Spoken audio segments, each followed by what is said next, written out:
ఆయన రచన చేసేటప్పుడు రావణాసురుడు గొప్ప తపస్వి ఆయన తేజస్సుగా హనుమ కొట్టబడినట్టుంటే వాల్మీకి అదే రాశారు. అంతే, ఆయన తేజస్సు చేత కొట్టబడినాడా అన్నట్టుగా ఉన్నారు హనుమ అని రాశారు.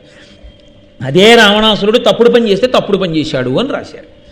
అందుకే ఒక పుస్తకాన్ని చదివేటప్పుడు కూడా పక్షపాతరహితంగా పుస్తకాన్ని చదవాలి తప్ప ముందే ఒక అభిప్రాయం ఏర్పరచుకునే పుస్తకాలు ఎప్పుడు చదవకూడదు. రెండు, ఒక పుస్తకాన్ని చదివి విమర్శ చేసేటప్పుడు వ్యక్తిగతమైనటువంటి రాగద్వేషాలతో చేయకూడదు. ప్రతిపాదింపబడినటువంటి విషయము యొక్క ప్రామాణ్యమును దృష్టిలో పెట్టుకుని మాత్రమే మాట్లాడవలసి ఉంటుంది. మూడు, పెద్దలు ఋషులు చేసినటువంటి వాంగ్మయానికి వ్యాఖ్యానం చేసేటప్పుడు ఋషి హృదయం ఎలా ఉందో అలా చెప్తే చాలు. అక్కర్లేనివన్నీ కొత్తగా నీ కళ్ళ జోడుతో నువ్వు చూసి కొత్త కొత్త విషయాలు తీసుకొచ్చి చెప్పక్కర్లేదు. కాబట్టి ఇప్పుడు మహానుభావుడు ఆయన అన్నాడు, ఆయనకి ధర్మం మీద ఉన్న అనురక్తి అటువంటిది.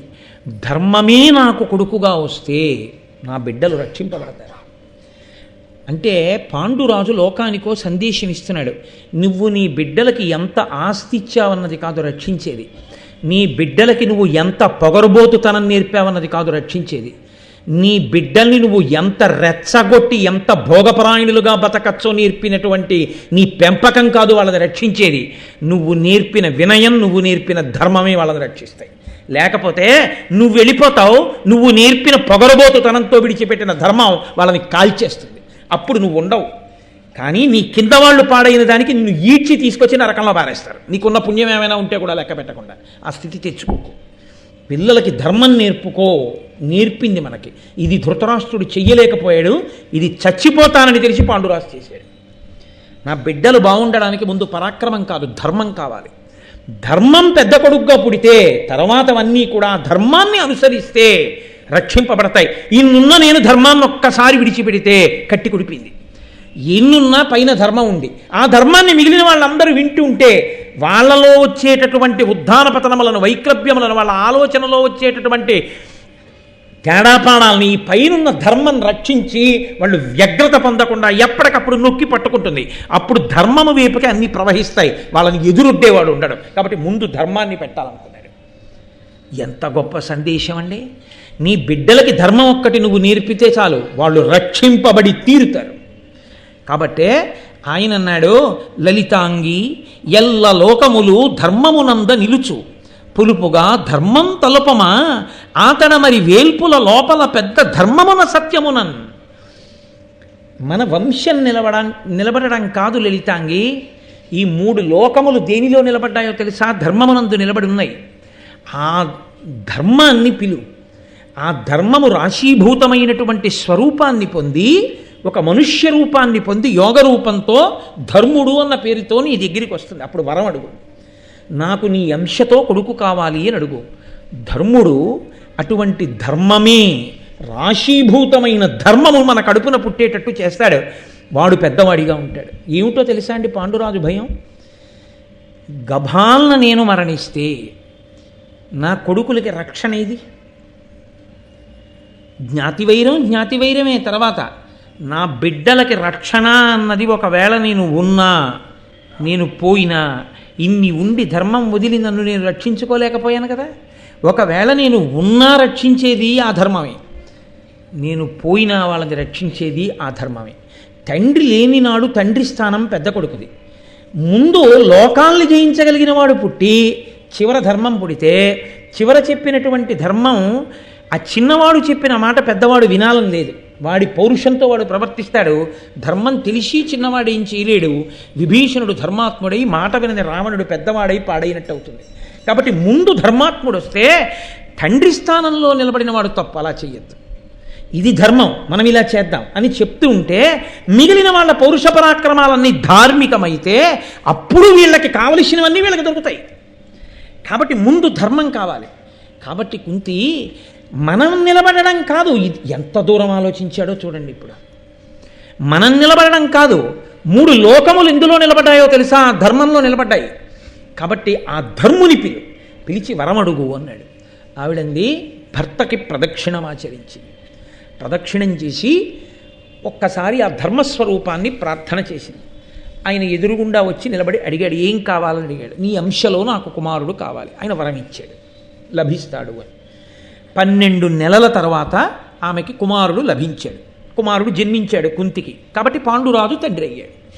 భర్త అనుమతితో మంత్రాధిష్టాన దేవతానుగ్రహంగా ఆమె సంతానమును పొందింది. కాబట్టి పుట్టినటువంటి ధర్మరాజు గురించి చెప్తూ అంటారు, ఆయన శాత్రవజైత్ర తేజమున సర్వదిశల్ వెలుగంగా ఐంద్ర నక్షత్రయుతుండుగా శశి ప్రకాశ జయోన్నతమైన అష్టమిన్ మిత్ర ముఖ గ్రహ ప్రతతి మేలుగా ఆభిజితోదయంబునన్ పుత్రుడు ధర్మనంశమున పుట్టే అతి స్థిర ధర్మమూర్తి అయి.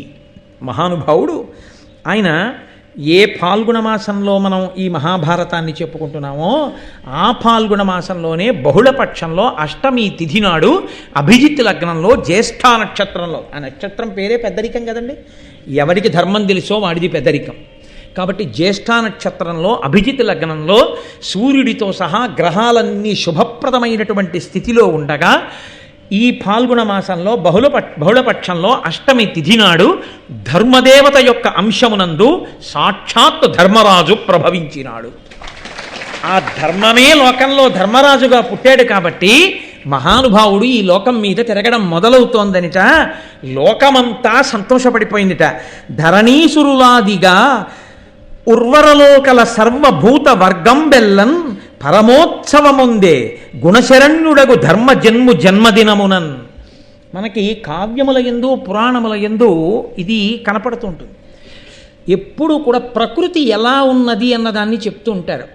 ఒక కొడుకు పుట్టాడు, ప్రకృతి ఎలా ఉంది, మహాపురుషుడు పుడితే ఎలా ఉంటుంది, దుర్మార్గుడు పుడితే ఎలా ఉంటుంది. రామాయణంలో ప్రత్యేకించి యుద్ధకాండలో శకునములు అలా తెలుస్తూనే ఉంటాయి. అగ్నిహోత్రం కుడి చేతికి ప్రదక్షిణంగా వెలిగితే ఎలా ఉంటుంది, ఎడం పక్కకి తిరిగితే ఎలా ఉంటుంది, పొగొస్తే ఎలా ఉంటుంది, ఆకాశం అకస్మాత్తుగా చీకట్లు కమ్మితే ఎలా ఉంటుంది, ఉల్కాపతనం అయితే ఎలా ఉంటుంది, మనకి వాతావరణాన్ని చెప్తుంటారు. ధర్మరాజు గారు పుట్టినప్పుడు ఎక్కడ చూసినా ధరణీసురులాదిగా ఉర్వరలోకల సర్వభూత వర్గం బెల్లన్ పరమోత్సవముందెను. ఎందుకో తెలియదు, ఎవరికీ కారణం తెలియదు. ఒక్కొక్కసారి చూడండి, ఏమిటండో ఇవాళ చాలా హుషారుగా ఉన్నారు మీరు అంటే, ఏమిటోనండి పొద్దున్నుంచి మనసు అలాగే ఉంది. తనకి తెలియక్కర్లేదు. ఎక్కడో ఏ సాయంకాలమో ఫోన్ వస్తుంది. తన వంశంలో ఒక మహాత్ముడైనటువంటి వంశోద్ధారకుడు ఏ అన్నగారి కడుపునో తమ్ముడి కడుపునో ఎక్కడో పుడతాడు. వాడు మహానుభావుడు అనమాట. వాడు గొప్ప కీర్తి తేగలిగినటువంటి వాడు పుట్టాడు. ఇతనికి ఇంకా తెలియదు, ఫోన్ రాలేదు. కానీ ఎందుకో చాలా సంతోషంగా ఉంటుంది. ఒక్కొక్కసారి చూడండి మీరు, ఏమిటో దిగులుగా ఉందండి, ఏమిటో పీడగా ఉందండి, మనసు ఈ మధ్య శంకగా ఉంటుంది, ఏమిటో ఉత్సాహం ఉండట్లేదంటాడు. ఆత్మీయులైన వారెవరో శరీరాన్ని విడిచిపెట్టేస్తారు. అది తెలిసిపోతుంది.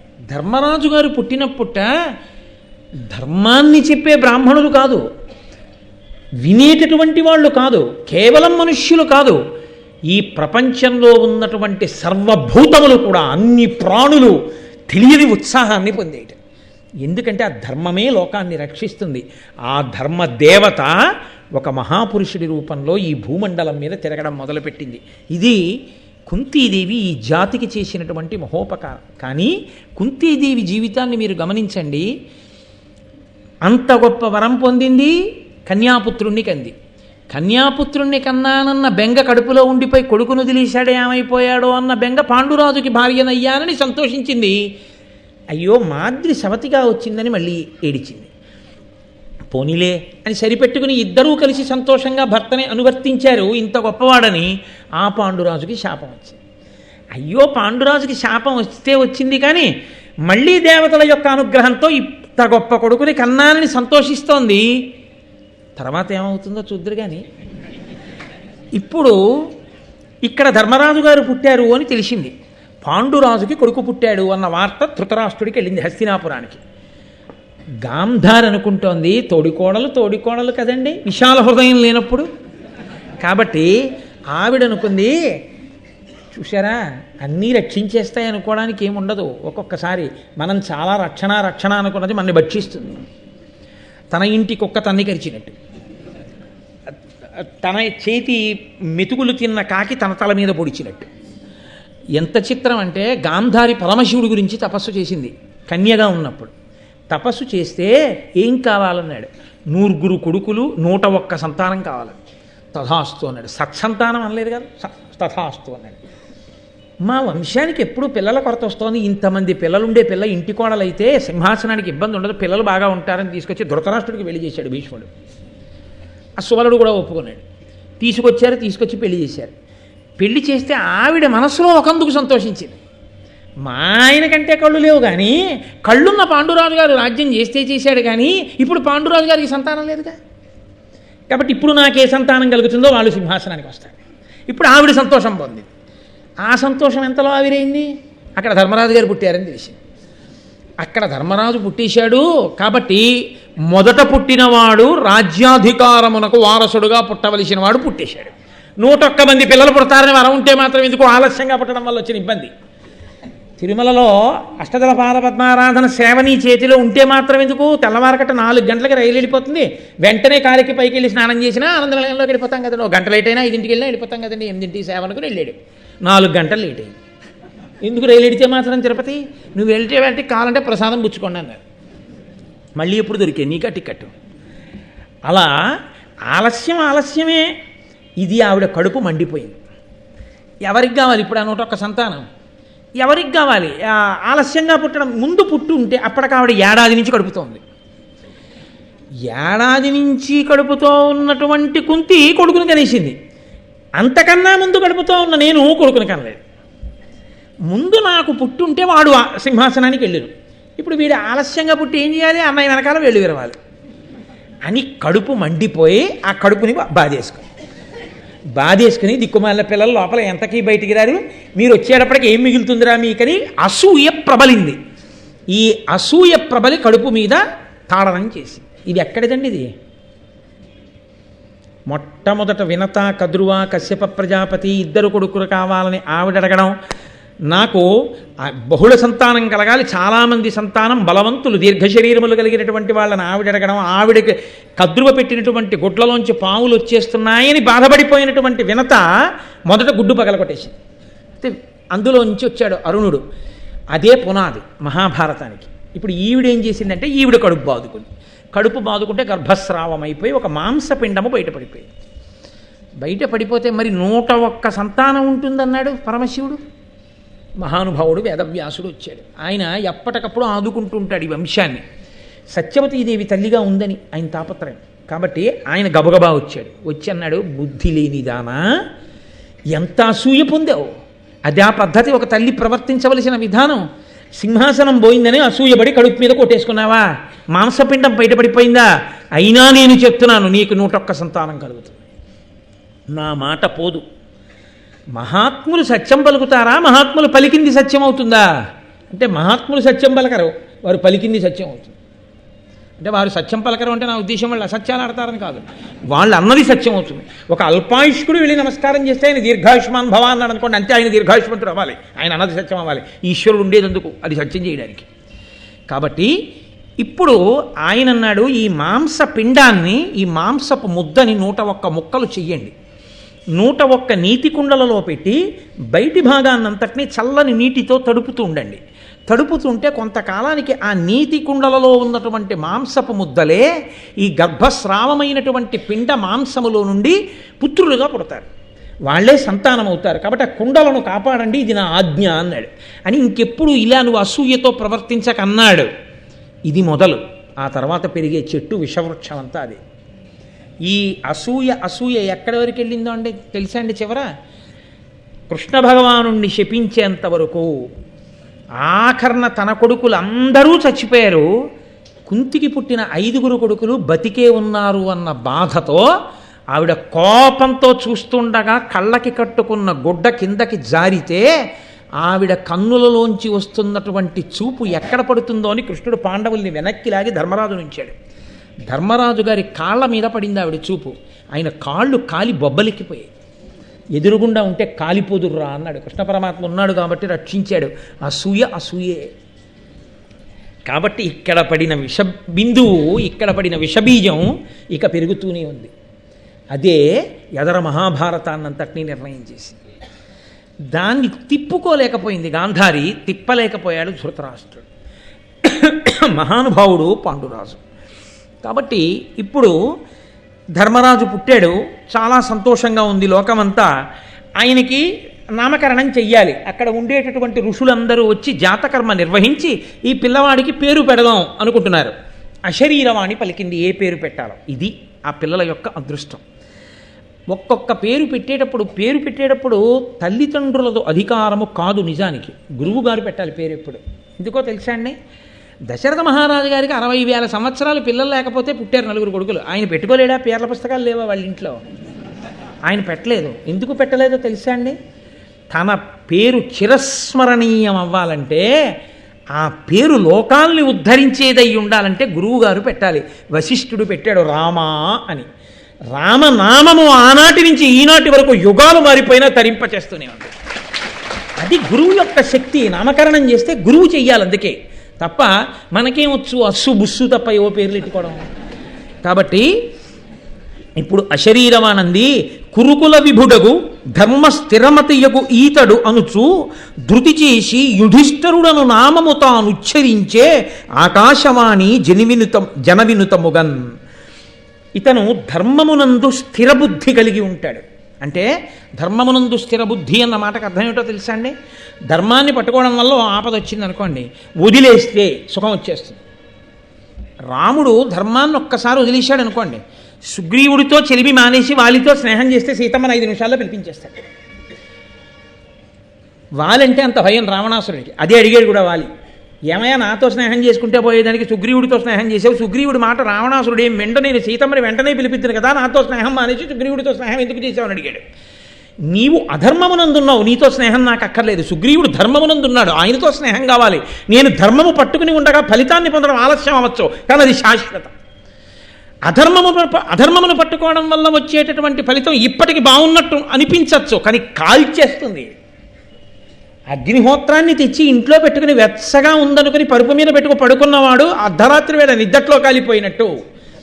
నువ్వు తెచ్చి ఇంట్లో పెట్టినటువంటి నీ అధర్మంతో కూడిన ఐశ్వర్యం ఉందే, అది తర్వాతి తరాల్లో పుట్టేటటువంటి వాళ్ళు సికింద్రాబాద్లో కనపడకూడని చోట గుర్రాలు పరిగెడుతుంటే లేచి నిలబడి ఉత్సాహంతో కేకలేసేటట్టు, ఎప్పుడూ 2 చేతులతో ఇలా అనేటటువంటి వాళ్ళై, లేదా అధర్మంతో కూడుకున్నటువంటి పనులు చేసేవాళ్ళై, ఐశ్వర్యమునంతటినీ కరిగించి నాశనం చేసి నువ్వు చేసుకున్న పుణ్యం ఏమైనా మిగిలి పైలోకాల్లో ఉంటే ఈడ్చి కిందకి లాగేయడానికి పనికొస్తుంది. లేదా ఇంకంతకన్నా నేను అనను, ఎందుకనాలి? కాబట్టి అది ధార్మికం అనుకోండి. అది మామిడి చెట్టు. ఇదే ఏడుస్తాడు రామాయణంలో.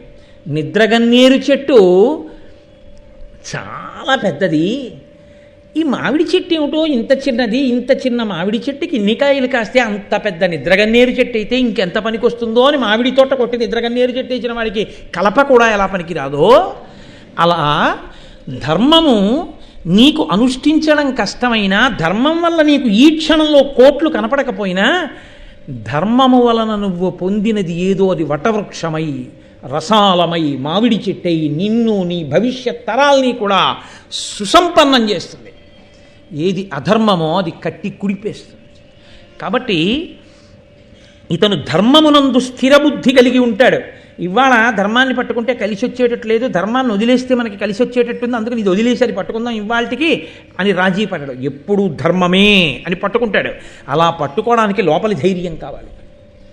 ఎందుకనంటే చుట్టూ ఉన్న వాళ్ళు అంటారు, ఏంటా అస్తమానం ధర్మం ధర్మం ధర్మం అంటావు, నువ్వు ధర్మం ఒక్కసారి పక్కన పెట్టు చూస్తాం వాళ్ళ సంగతి అంటారు. అలా అల్లా భీముడు వాళ్ళందరూ ఏమిటి ధర్మం ధర్మం ధర్మం అంటావు?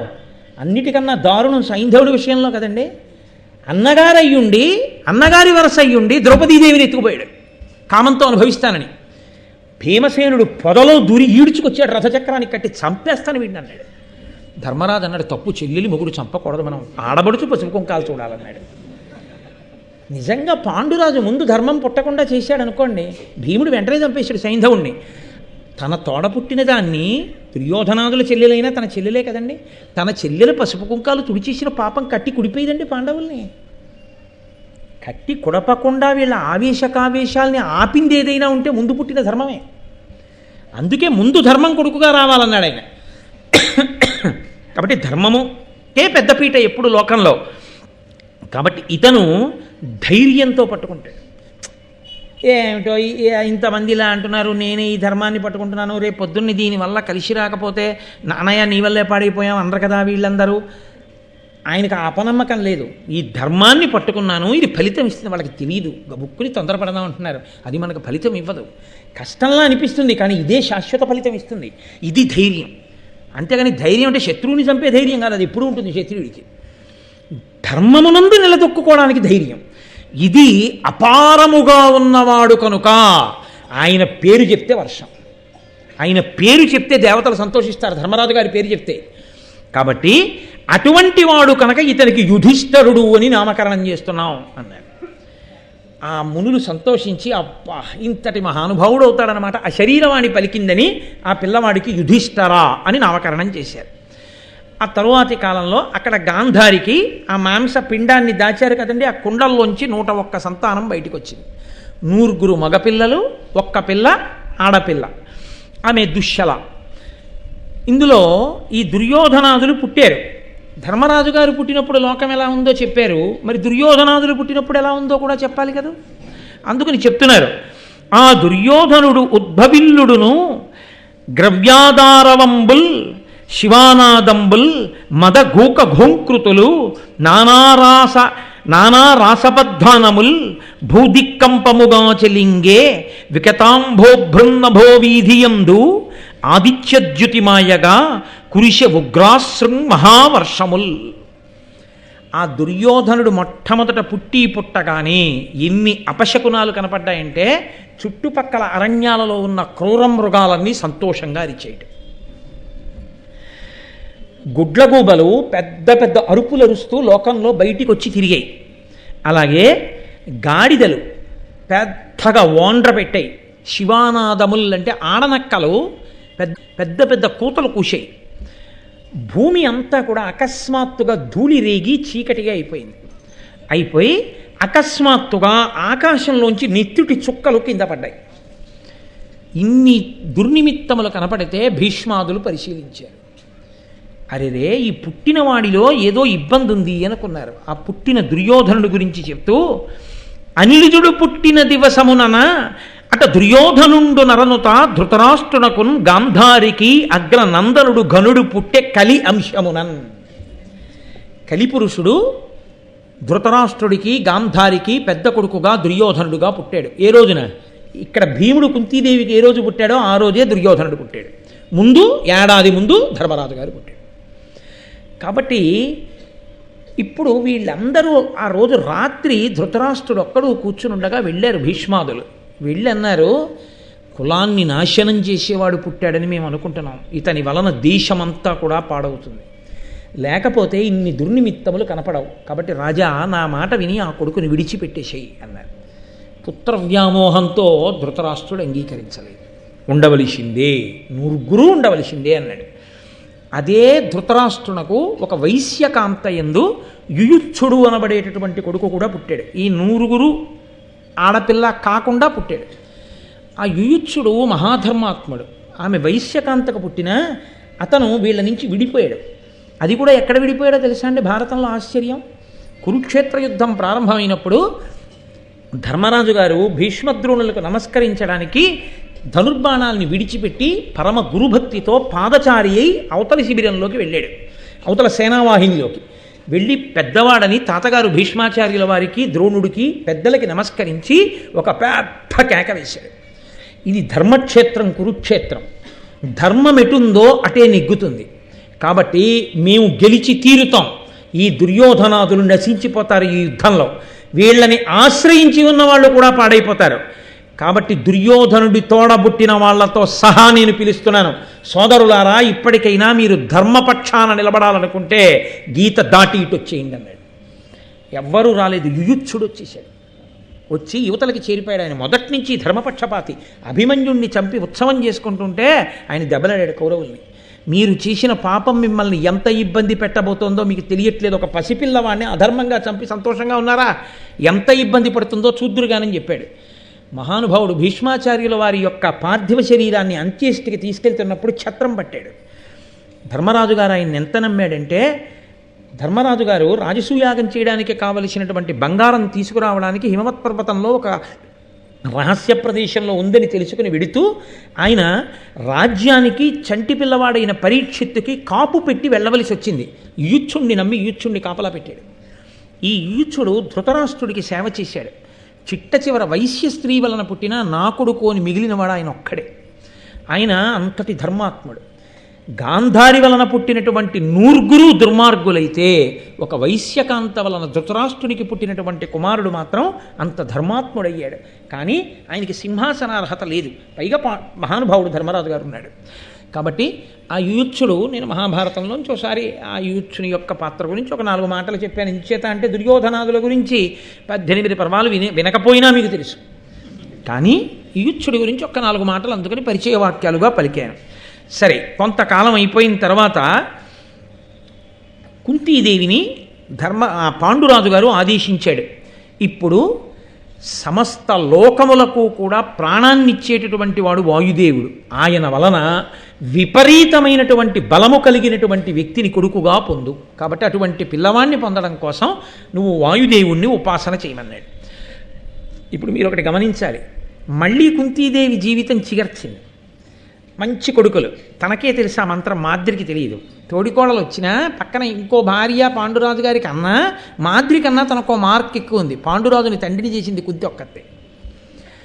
ఇప్పుడు అక్కడున్న గాంధారి కన్నా తనే ఐశ్వర్యవంతురాలు. ఎందుకంటే ఏడాది ముందు కొడుకుట్టాడు, రాజ్యానికి ఉత్తరాధికారి, రాజమాత. కాబోయే రాజుకి తనే యవరాజ్య పట్టాభిషేకం ధర్మరాజు గారికి జరుగుతుంది. కాబట్టి మళ్ళీ చిగర్చింది. మనుష్య జీవితంలో వెంటనే చీకటి వెలుగులు ఎలా ఉంటాయో చూద్దరు కానీ ఎంత చిత్రంగా మారిపోతుందో మళ్ళీ. ఇప్పుడు ఆయన అన్నాడు వాయుదేవుణ్ణి ఉపాసన చెయ్యి అన్నాడు. ఆవిడ వెంటనే ఉపాసన చేసింది. ఆయన వచ్చి మళ్ళీ వరాన్ని ప్రసాదించాడు, నా అంశలో నీకు పుడతాడని. సుతుడు నభస్వదంశమున సుస్థిరుడై ఉదయించినన్ మహా అతికృత జాతకర్ముడగు ఆతని ఆతత వీర్య విక్రమోన్నతునకు భీమసేనుడను నామముతానొనరించి దివ్య వాక్సతి శతశృంగ శైల నివసన్ ముని సంఘము సతసిల్లగన్. శతశృంగ పర్వతం మీద ఉండేటటువంటి మహర్షులు సంతోషించేటట్టుగా ఆ పుట్టినటువంటి పిల్లవాడికి దివ్యవాణి నామకరణం చేసింది. భీమసేనుడు అపారమైనటువంటి బలము కలిగిన వాడు. ఈ పిల్లవాడి యొక్క గమ్మత్తు ఏమిటంటే, ఈ పిల్లాడి పుట్టిన 10వ రోజున దేవాలయ దర్శనం చేస్తే మంచిది అని పిల్లాడిని ఎత్తుకుని కుంతి ఆ అరణ్యంలో ఉన్న ఒక దేవాలయానికి వెడుతోంది. వెడుతుంటే చంటి పిల్లాడిని చేతిలో పట్టుకుని వెడుతున్నటువంటి ఈ కుంతిని చంపి తినేద్దామని ఒక పెద్ద పులి ఒకటి ఆవిడ మీదకి దూకింది. దూకితే ధర్మరాజు గారు వెంటనే అక్కడ ఉన్నటువంటి పాండురాజు గారు ధనస్సు తీసుకుని 3 బాణములు ప్రయోగించాడు ఆ పులి మీద. ఈ 3 బాణముల దెబ్బకి పులి కింద పడిపోయింది. కానీ పులి మీద దూకుతుంటే చూసిన కుంతి కంగారు పడి ఆ దూకడంలో చేతిలో ఉన్న పిల్లవాడు చేతుల్లోంచి జారి కింద పడిపోయాడు. ఆ కింద పడిపోయిన పిల్లవాడు పెద్ద పెద్ద బండరాళ్ళ మీద పడిపోయాడు. పడిపోతే ఆ పిల్లాడికి ఏమైందో తెలుసా అండి? ఉరుషార్దూల భయంబున పరవశయ్యి కుంతియున్న బాలకుడు శిలోత్తరముపై పడియే తన నిష్ఠురతను హతి చేసి రాలు చూర్ణంబులగున్. ఆ చేతిలోంచి జారి బండల మీద పడిపోయినటువంటి పిల్లాడు ఏమైపోయాడో అని పులి చచ్చిపోయిన తర్వాత చూస్తే ఈ పిల్లవాడు పడిన కారణం చేత బండలన్నీ పిండైపోయాయి. 10వ రోజు పిల్లాడు. అంతటి బలశాలి భీమసేనుడు. ఇప్పుడు భీముడు పుట్టాడు. ఈ వార్తలన్నీ వెళ్ళవండి, అక్కడికి వెడుతున్నాయి. ఓహో, తన చెల్లెలికి పిల్లలు పుడుతున్నారని సంతోషించి మేనమావల ముద్దు మేనైన ముద్దు కట్నాలు ఇచ్చి పంపించాడు వసుదేవుడు. ఇప్పుడు పాండురాజు గారు తపస్సు మొదలెట్టాడు. ఆయనకి ఏదో అనుమానం ఉంది, అక్కడ 9 పుట్టారు, ఇక్కడ 2 ఉన్నారు. కాదు, 3 లోకములను గెలవగలిగినటువంటి పరాక్రమవంతుణ్ణి కనాల్తాను. ఆయన ముందు ఇంకా ఎవరూ నిలబడకూడదు. అటువంటి వాళ్ళందరూ ధర్మరాజు పక్కన నిలబడాలి. కాబట్టి భీముడికి తోడుగా అంతటి బలాన్ని చేకూర్చాలనుకున్నాడు. దైవాన్ని నమ్మాడు. ఇంద్రుడి గురించి తపస్సు మొదలుపెట్టాడు. కొడుకున్ త్రిలోక విజయం పడయుదునని ఘోరమగు తపం వనరింపంతొడగే సురరాజు నెడలో నిడుకొని ఏకాగ్ర బుద్ధి ఏకాంతమునన్. 3 లోకములను జయించగలిగినటువంటి కుమారుడు నాకు పుట్టాలి, అటువంటి పుత్రుడు ఇంద్రుడి అనుగ్రహంగా పుట్టాలని ఇంద్రుడి గూర్చి తపస్సు ఒంటికాలి మీద చేస్తూ 1 ఏడాది పాటు నువ్వు వ్రతం చెయ్యి కుంతి అని ఆదేశించి 1 ఏడాది తపస్సు చేశాడు. ఇంద్రుడు ప్రత్యక్షమై ధర్మరాజు గారికి వరం ఇచ్చాడు. ఆయన అన్నాడు, పుత్రుడు నీకుదయించు, అమిత్ర క్షయకరుండు, బంధుమిత్రాంబుజ సన్మిత్రుండని వరమిచ్చిన ధాత్రీపతి పొంగి పృథకుతానిట్లనియన్. నీకు 3 లోకములను గెలవగలిగినవాడు, తనకి బంధువైనటువంటి వాళ్ళందరినీ రక్షించగలిగినవాడు, స్నేహితుల్ని రక్షించగలిగినవాడు, తనకి శత్రువులైన వారిని తెగటార్చగలిగినటువంటి వాడు. అంతటి గొప్ప కొడుకు నీకు పుట్టేటట్టుగా వరమిస్తున్నానన్నాడు.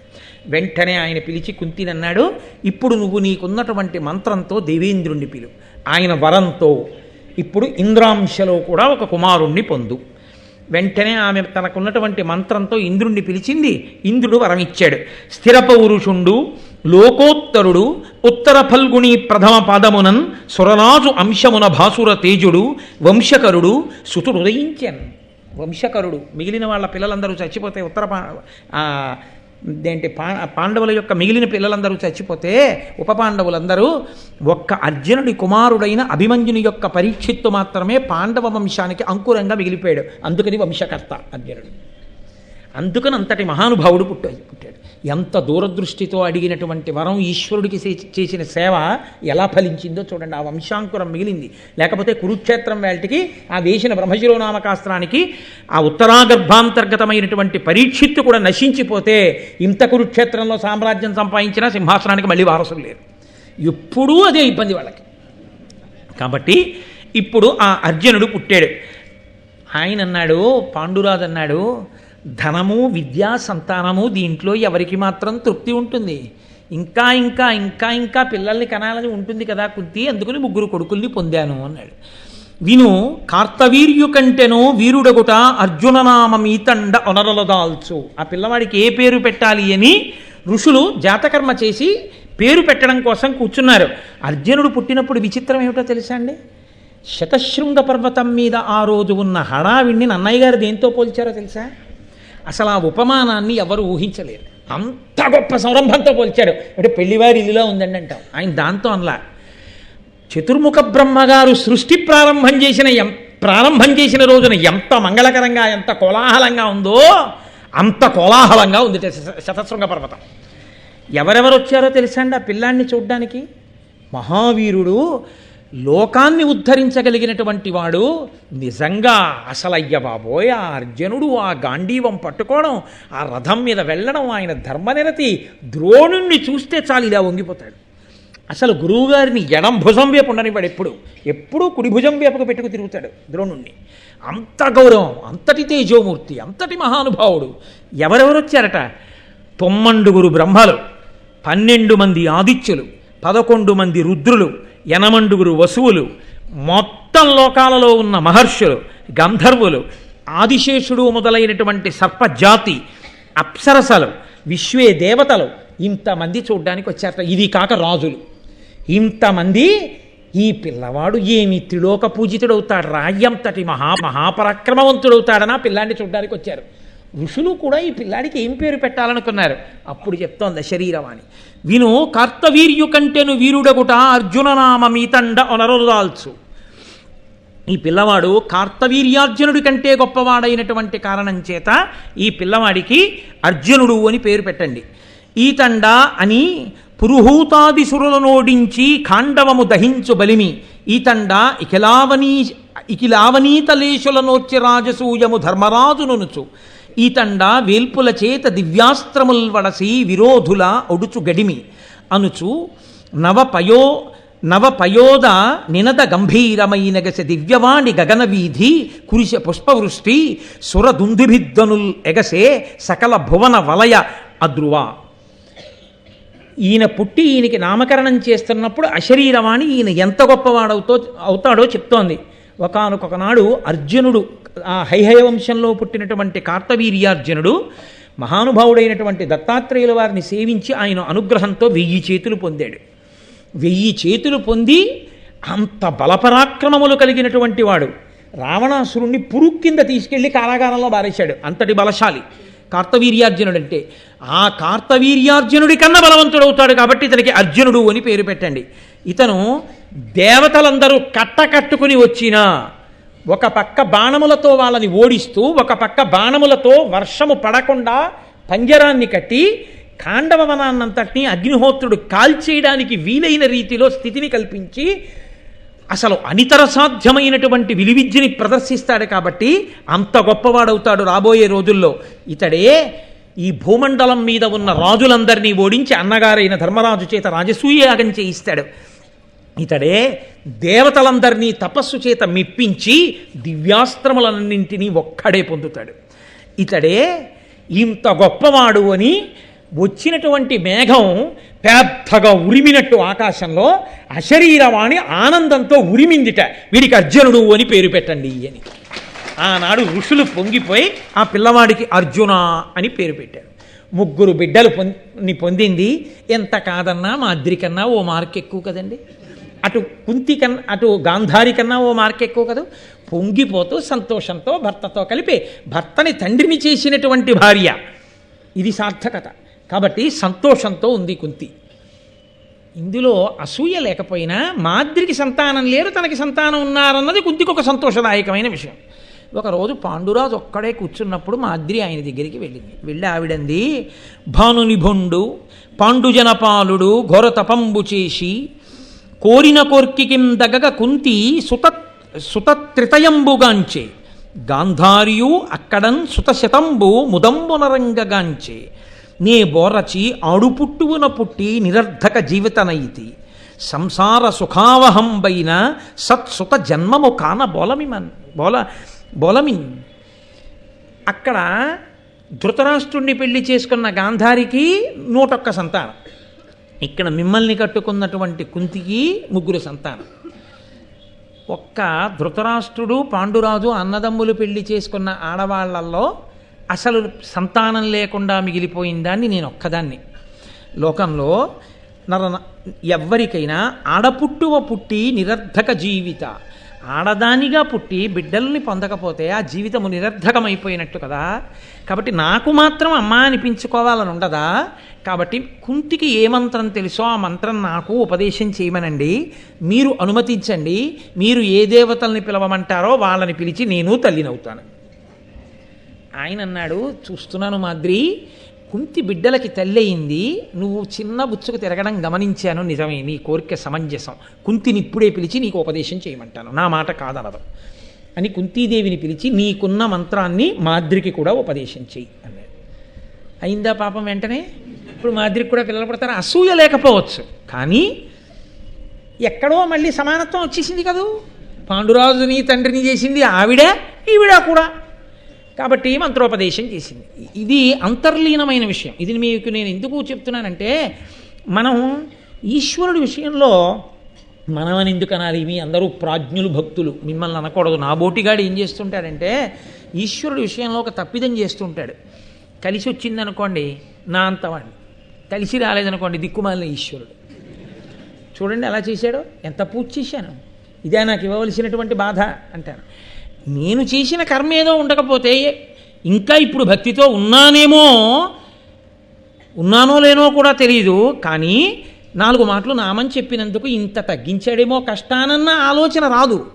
మనుష్య జీవితమునందు సుఖదుఖములనేటటువంటివి చీకటి పగలులా, ఎత్తు పల్లంలా, ఓవర్ బ్రిడ్జ్ అట్నుంచి కష్టపడి సైకిల్ తొక్కినవాడు ఆ పైనున్నటువంటి బిందువు దాకా చేరిపోతే ఇంకా సైకిల్ తొక్కక్కర్లేదు. హాయిగా గాలేస్తుండగా అలా వదిలిపెట్టేసి పాటలు అవి పాడకూడదు, జాగ్రత్తగా చూసుకుంటూ సంతోషంగా మళ్ళీ కిందకి దిగిపోవచ్చు. ఎక్కేటప్పుడు కష్టం ఉంటుందేమో, వెంటనే కిందకి మళ్ళీ దిగేటప్పుడు సంతోషం ఉంటుంది. కష్టం వచ్చింది అంటే కనుక సుఖం ఉంటుంది, సుఖం వచ్చింది అంటే కష్టం ఉంటుంది. పెళ్లి చేసుకున్నప్పుడు అమ్మయ్య మంచి భార్య వచ్చిందని సంతోషంగా ఉంటుంది. ఓ 2 ఏళ్ళు అయ్యేటప్పటికీ ఏమిటో పిల్లలు పుట్టట్లేదు, ఇంకా దక్షారామ కనపడినవన్నీ చెట్లకు కట్టేయడం, పుట్టలకు కట్టేయడం, కనపడ్డ వాళ్ళందరి దగ్గరికి వెళ్ళిపోవడం, వాళ్ళందరూ పుట్టింది ఈశ్వరుడిని సేవించేది, వీళ్ళకి సలహా చెప్పడానికి అన్నట్టుగా వాళ్ళ మీదకి వెళ్ళి అప్పుడు పడిపోయి అయ్యా నాకు బిడ్డలు ఎలా అని నిలదీసేయడం అన్నీ ప్రారంభమవుతాయి. పుట్టాడు ఓ కొడుకు, పుట్టిందో కూతురు, ఇంకా వాళ్ళు తప్ప ప్రపంచం ఏది అన్నట్టు పొంగిపోయి ఆ 2nd ఫ్లోర్లోంచి గ్రిల్లోంచి చూస్తుంటే పిల్ల బ్యాగులు వేసుకుని పరిగెత్తుకు వచ్చేస్తుంటే బోట్లతోటి ఆహాహా నా పిల్లల్ని సంతోషపడిపోయి తలుపు తీసి ఎదిరెళ్ళి ఇద్దరిని 2 చేతులతో ఎత్తుకుని, బలం ఉన్నందుకు పెద్ద చేతులు ఉన్నందుకు ఈశ్వరుడు 2 బిడ్డల్ని ఎత్తుకుని అదృష్టాన్ని ఇచ్చాడని ఇద్దరిని చెరో సంకన ఎత్తుకుని తీసుకొచ్చి కూర్చోబెట్టి ఏదో 4 హాట్లో స్వీట్లో తీసుకొచ్చి వాళ్ళకి పెట్టి వాళ్ళు సంతోషపడిపోయి బ్యాగులు వేసుకుని మళ్ళీ ప్రైవేట్కి వెళ్ళిపోతుంటే వీడు మురిసిపోవడం. ఈలోగా వచ్చింది ఇంటర్మీడియట్, ఎంసెట్. ఇంకా టీకప్ పట్టుకుని తల్లి ఒరే ర్యాంకు వచ్చేసింది. వాడు బీటెక్ చదువుకోవడానికి ఎక్కడికో వెళ్ళిపోయాడు.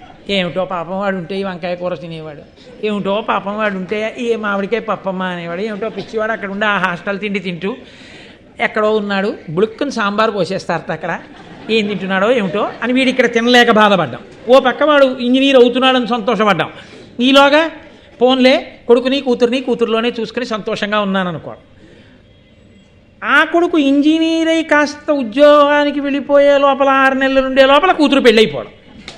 అయ్యో ఆడపిల్ల వెళ్ళిపోయింది ఇప్పుడు అత్తవారింటికి అని మళ్ళీ అదో బెంగ. ఆ పిల్ల గుర్తొచ్చినప్పుడల్లా ఏదో బాధ. ఏమి ఇప్పుడు అమ్మాయికి ఏం నష్టమేం లేదు, కానీ పితృ సంబంధమైనటువంటి బెంగ. అయ్యో కూతురు. ఆ కూతురు సరే అత్తవారింటికి వెళ్ళిపోయింది. ఈ కొడుకు ఉద్యోగం వచ్చి వాడు వెళ్ళిపోయాడు.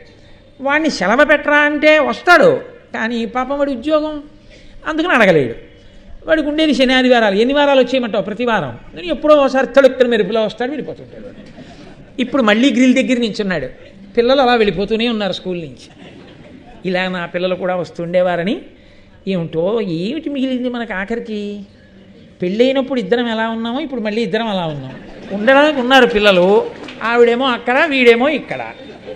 ఫోన్ చేసినప్పుడు చెప్పడం, మీ అమ్మకి జ్వరంగా ఉందిరా అని చెప్పడానికి కూడా బాగుండదు. చెప్తే పాపం పిల్లలు బెంగెట్టుకుంటారు కదా, మీ అమ్మకి ఎవరు లక్షణంగా ఉందని అబద్ధాలు.